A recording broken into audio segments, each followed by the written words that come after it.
The goal of Data Transformers podcast is to accelerate digital transformation by bridging the gap between business outcomes and rapidly advancing technologies. And we aim to bridge this gap by focusing on data. I am Peggy Tsai, top 50 women in tech influencer, co-author of the AI book, and data governance expert.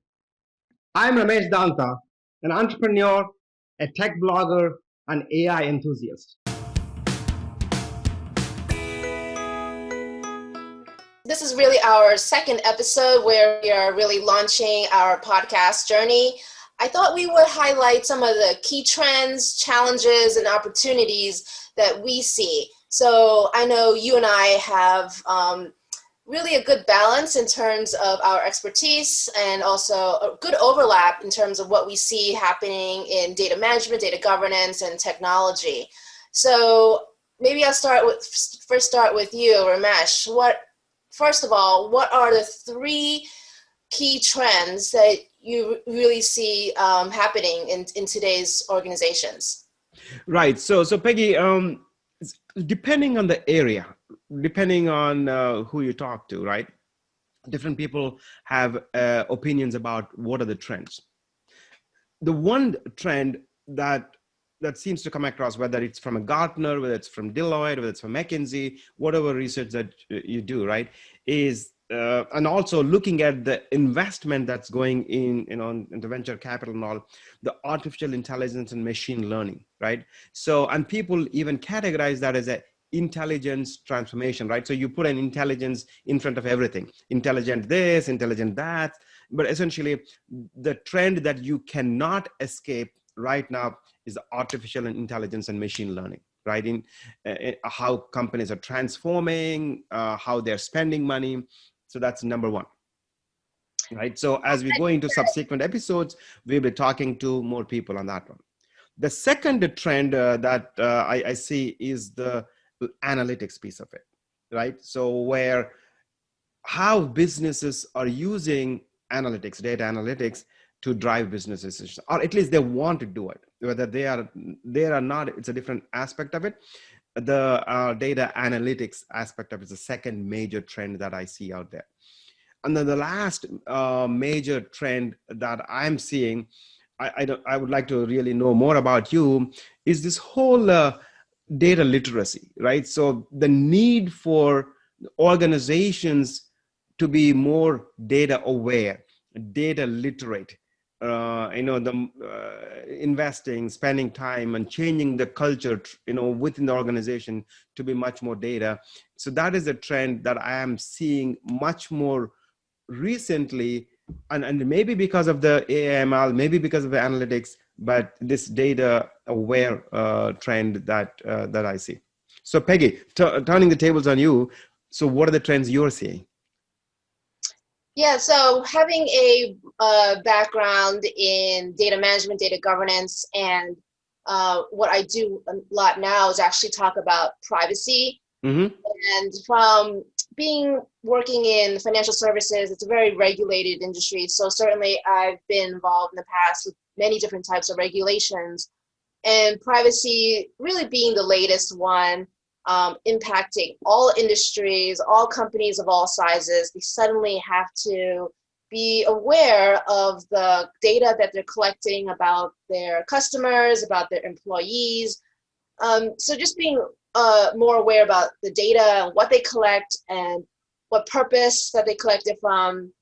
And it's just taken on a whole new magnitude. I think a lot of the conversations that you hear in the news and the media, it's all about privacy regulations, whether you live in the US, in Europe with GDPR, and Asia or Latin America. Every continent has its own data privacy / protection law that any global organization or even any local organization needs to really put in the forefront in terms of the projects or technology budget. So it's a huge topic. And I think second of all, what I'm personally think is a key trend and really a basis, right, for a lot of the reasons why organizations fail to be in compliance is the fact that they simply lack a good data governance program. And I think that is the foundation for good data analytics, for really being able to do AI machine learning. So it really ties into two of the trends that you see out there. And I completely agree. Those are very actually buzzwords right now that actually catch the attention of a lot of executives. Yeah. But if you peel back the onion layers of why AI machine learning sometimes fail and why analytics don't actually give the right predictive results, it all goes back to the data. So I think as part of these conversations we're having, I always like to bring it back to the basic building blocks, and that is data. And another key trend is really technology, right? As you mentioned, AI, machine learning, it's all about leveraging and utilizing new technology. But what I've seen in the past is new technology, is so focused and only given to a small technology group or to a small innovation team. But how do we bring that to the masses within an organization that needs to visualize, that needs to read data or analyze it? We need to give them, those are the people that need to be hands-on using and learning new technology. And again, the reason why we work so well together, Ramesh, is it speaks to the whole data culture or the lack of data literacy that I also see in many organizations, because we're not giving them the right training or the right skill set. We're not upskilling them enough for them to be able to, again, bridge the gap between the right business objectives and implementing their business objectives with the right technology. Right. So actually, Peggy, let me ask you, I mean, you focused a lot on financial industry. I mean, you have a very, very deep knowledge in that industry. Now you're working for a product and service company. So when you go into an organization, because now you're trying to market and right. So, and what is the first, I don't know, a challenge or objection that they throw at you? It's like, yeah, so let me ask you, stop there. So what is the objection that you hear to market your product or service in the data service?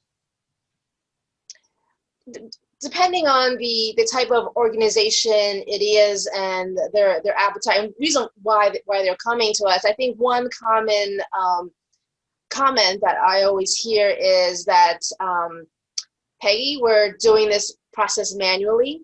It's worked well for us. For the past 2 years, we are compliant with GDPR and CCPA. We don't get enough data subject access requests. We're doing it manually. Our technology teams are able to understand and discover all our data. We don't need AI machine learning. I see. So, one comment I like to make is, as a trend for AI machine learning, is yes, it's a buzzword. Yes, it's almost overused in many publications and commonly used in social media. I don't think many people understand the extent, really, how AI machine learning have really changed, or certainly evolved in the last 10, 15 years. I remember myself in data management, never had these tools that we have today. Yeah. Really find and automatically classify and understand data and give the business insights that machine learning can do on such a large scale. So I think the mindset of people to embrace technology, to understand that there is a cost to learning, deploying technology, it's an investment that many organizations need to realize that they have to do, versus a compliance or a regulator coming into their doors and saying that this must be done, you must automate your processes. So it's a challenge, and depending on how open the organization is to new change. Actually, you brought up a very good point, and let me dig into it, right? So this is essentially the essence of our podcast, right? So what you said is a regulator who is interested, or the company who is interested in complying with the regulation, they don't care what technology they use, right? The company was telling you, hey, I'm fine with my, manual method or whatever process, I'm complying, right? I'm, and the regulator says, hey, are you compliant? That's all they care about. But the other side, you pointed out, when you go into organization, the organization will tell you, hey, I hear about this AIML. I kind of feel the pressure. Maybe I have to invest in AIML because I see this buzzword, I hear this buzzword all over the place. But I'm okay, happy with what I'm doing, but I don't need it, but looks like I'm being pressured. Is that the dilemma that you're hearing here? I think certainly that's a common struggle that organizations are facing with. And you think about the fact that regulators and internal audit personnel, they're getting more data savvy every day. They're intelligent, they certainly read the news, and they know that there are certainly data quality errors prone in any type of manual process. Yeah. There's always a risk involved in terms of not knowing what you don't know, right? Which is the biggest problem I think many organizations don't face. Like, you don't know what data you have, a black hole for many organizations. Yeah. So the risk and the compliance teams, they're all really on top of the business units to make sure that they are using and leveraging the newest and latest technologies, obviously weighing all the costs and the benefits, obviously. But it's coming from the fact that everyone is, getting more into this mainstream in terms of new technologies, technologies that can help automate and relieve and just ensure compliance, right? So that's really the key thing here is, and I don't think any organization can get away with simply a complete 100% manual process these days. It's not scalable, and the organizations are just putting themselves at risk if that's where they want to stay at. Correct. And then I'll give you my own experience and example, right? And again, and just in my mind, I just want to let the listeners and viewers know, we are not here to drink the Kool-Aid, right? We are not going to say, oh, you got to invest in AMLs, that is the next best thing, or you got to do analytics, right? So we are not here to say that is what it is, right? So we want to give the raw information where we see there is a fit, where there is no fit, and then we want to be able to transparently, honestly, talk about those things, right? So from that angle, so having gotten that out of the way, so my own example of what I have seen is there is this large technology company, Peggy, where they felt the pressure or need to invest in latest technologies, right? AIML and all that stuff. But they did not want to invest in it just for the sake of investing, right? So, and then people don't have money flying, just set aside, or people set aside to do it, right? So they need to dabble in that to solve a problem that they have, and that is the only way they can start investing. So in this case, what happened was there is a lot of big data involved. There's jobs that they have to execute, and then they're talking about millions of jobs. And the infrastructure need to run these jobs is increasing on a year-to-year basis, right? Significantly, right? So they are being forced to invest more on the computing infrastructure to execute these jobs. And then they said, okay, I will take a piece of it, right? So a small portion of one division or whatever. I will invest in AIML to see, if it can help me manage my infrastructure and then manage my future purchases of infrastructure in a more intelligent way, right? So they've started what is called a lighthouse project, right? It's one area to solve a business problem, but at the same time, invest in AIML technologies to solve this problem. That's actually a very pragmatic approach, because on one hand, you don't want to be constantly chasing new technology.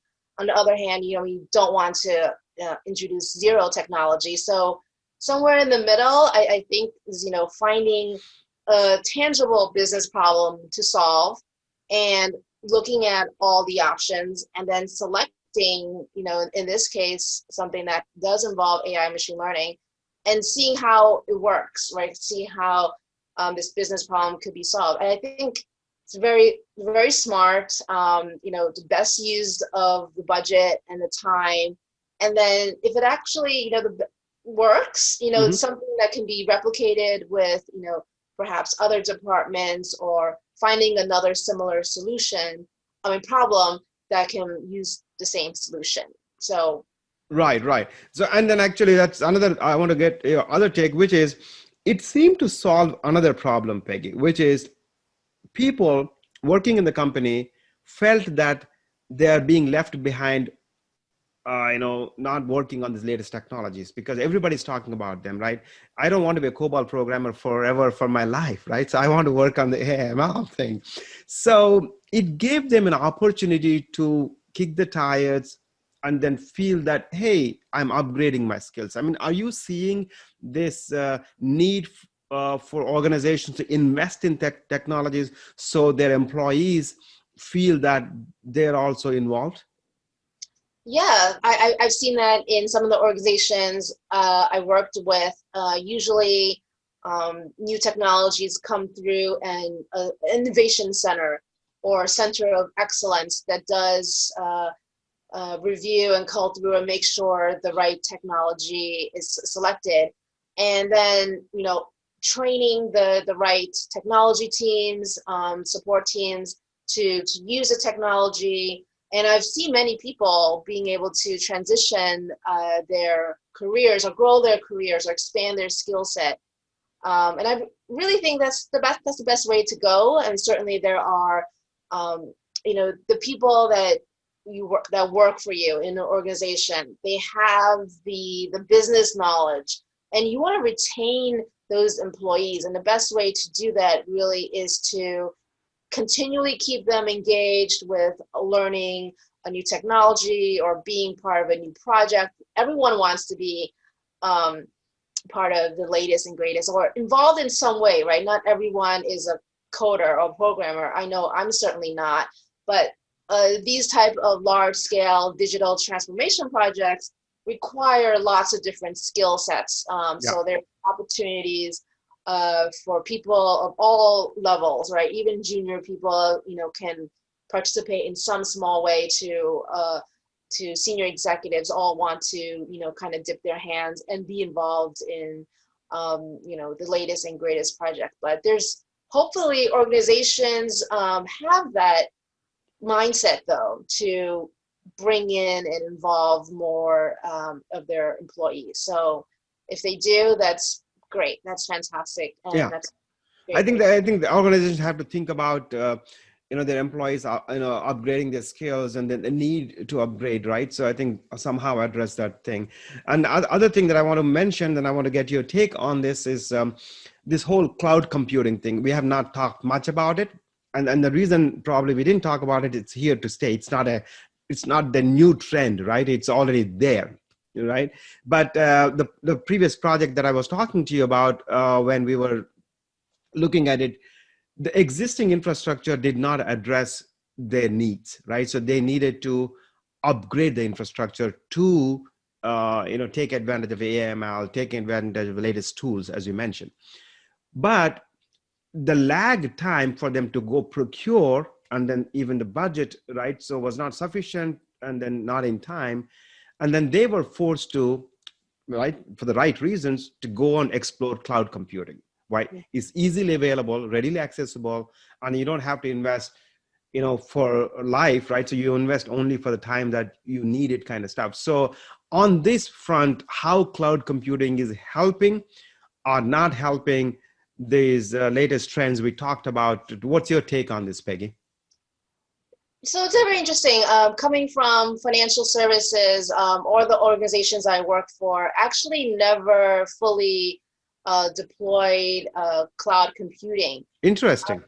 Yeah, I think it varies. And now that I'm in a role where I can certainly speak to and I'm introduced to other types of industries outside of such a regulated financial services industry, I can see the differences. So certainly, and the reason why I think is the fact that traditionally still privacy and compliance are very risk averse. So very careful about the data that's going to be put on the cloud and the security involved. And I think that companies are still, slowly dipping their toes into cloud computing, maybe putting their non-essential data into a cloud and testing it out. As you said earlier, doing a proof of concept, maybe a specific segment of the data can be put into the cloud, and they can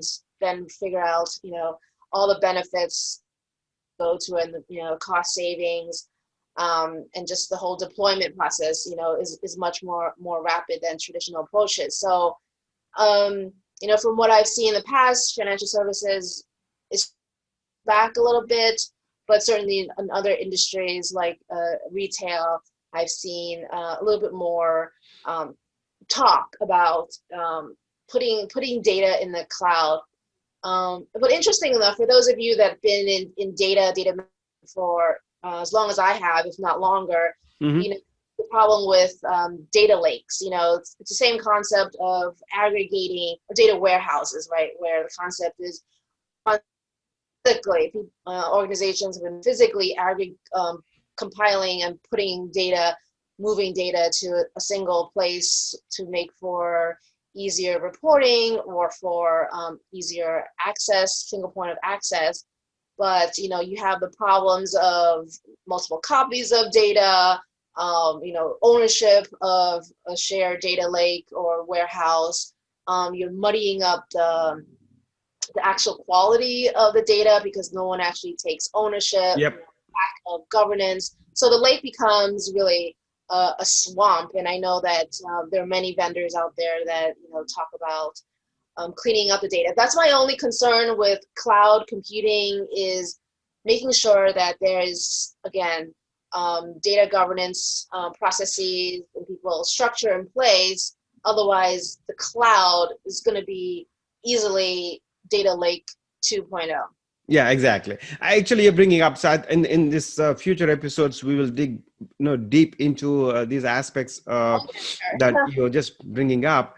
So Peggy, in the final section of our podcast, I was thinking that we will talk about the opportunities where, the lighthouses that I saw, where some people are seeing in specific industries, maybe, or maybe specific functions within organizations.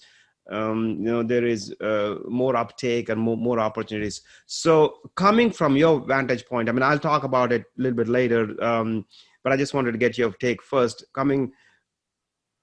If when you walk into organizations, what are the low-hanging fruits that you're seeing, either industries or functions within specific companies? Yeah, I mean, I've been very fortunate. Most of the companies I know have already identified their low-hanging fruit. Certainly, hiring the right people to run and execute on a data strategy program, having the framework, the executive committees, or a chief data officer or a chief analytics officer. Are being able to also recognize where their data quality issues are, and having some sort of ad hoc, perhaps, if not fully consistent process and way of fixing the data. Identifying opportunities is also really the first step. And as I said earlier, Ramesh, data analytics is commonly quoted now as an opportunity for people to really leverage the data that they've started to collect and curate, and then take it a step further. Maybe it's easily justifiable for the organizations. Is that right? Somewhat? Yeah, it clearly aligns to a business problem, or clearly aligns to a bullet point probably in their business strategy for the year, a specific outcome. Yeah. So the more that people can explain how some of these business objectives can be tactically executed Yeah. with data and technology, I think it helps tell a better story and give it a better opportunity to be funded and to pass for a full-fledged project.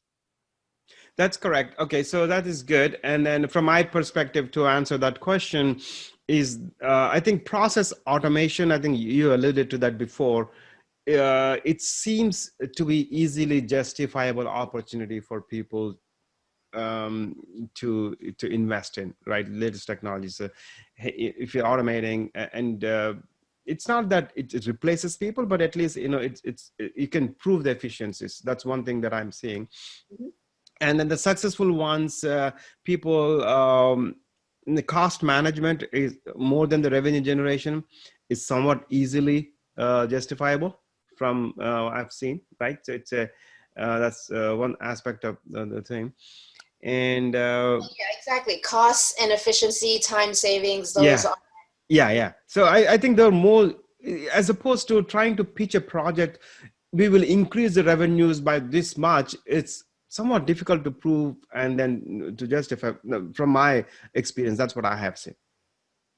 Yeah, but you know, I always feel very sad and negative about that because it's easy to prove cost savings, Yeah. reduction in headcount, you know, whereas it's hard to pinpoint and measure the benefits, right? How much revenue can be increased, how many more product lines, how many more customers can be saved. Yeah. So that's a bigger question I would love for organizations to focus on, and you know, perhaps one of the things that we can help out during this podcast, these future podcast episodes as well. Yeah, that's right. And then so to wrap this up with the final thought, I mean, anything that you we have not addressed so far in trends or challenges or opportunities? No, I mean, I've talked about, you know, privacy, regulations, and really being data governance being the core foundation, and technology as a driver. I mean, these are three of my personal things that I've been seeing, but, you know, those of you in the audience, love for you to share with us what you see are key trends, challenges, and opportunities, and hopefully we can highlight those in our future episodes as well. That's right. So, and then from my perspective, I think having a strategy, data strategy, you know, that in combination with the data governance is absolutely crucial. And whether you start the data strategy from a tops down, from the highest levels down to below, or you start developing a strategy based on a lighthouse project in a particular department, is up to the organizations how to do it. But you got to think about a data strategy in terms of the overall picture. I think that's very, very important. And then the second aspect of that I mentioned earlier is the data culture, right? So the culture starts with education and literacy, right? Increasing that, and the awareness about data across all levels of the organization, right? It's just not at the lowest levels. And now a lot of people are talking about a chief data officer, chief data monetization officer at the highest levels. But having that, I think, is absolutely crucial. And then we will talk more about it. But now the tools and like, for example, self-service analytics here, right? So everybody possibly can do analytics. So we will talk more about it. That means it's much more pervasive. That's why, Peggy, your point of data governance is so absolutely important, because now everybody is doing analytics. Then which data are they using? Is it a clean data? Who owns the data, right? It becomes much more important. It's chaos. It can become chaotic. Yeah, so that's why love to dive deeper into these trends, and hopefully we whet your appetite. You know, those of you in the audience, we whet your appetite to the things that we will be focusing and talking about, and some of the key people we think are big players in the space. Excellent. So with that, Peggy, it's a wrap. Until next time. Bye, Ramesh, and bye, everyone. Bye. Bye, everybody. Thank you for listening to today's episode. If you liked what you heard today and would like to hear more, please subscribe to our podcast on your favorite player like iTunes and Spotify. And please do rate our podcast. Also, please go to our website, www.datatransformerspodcast.com, for more episodes, blogs, and information on our speakers. Thank you.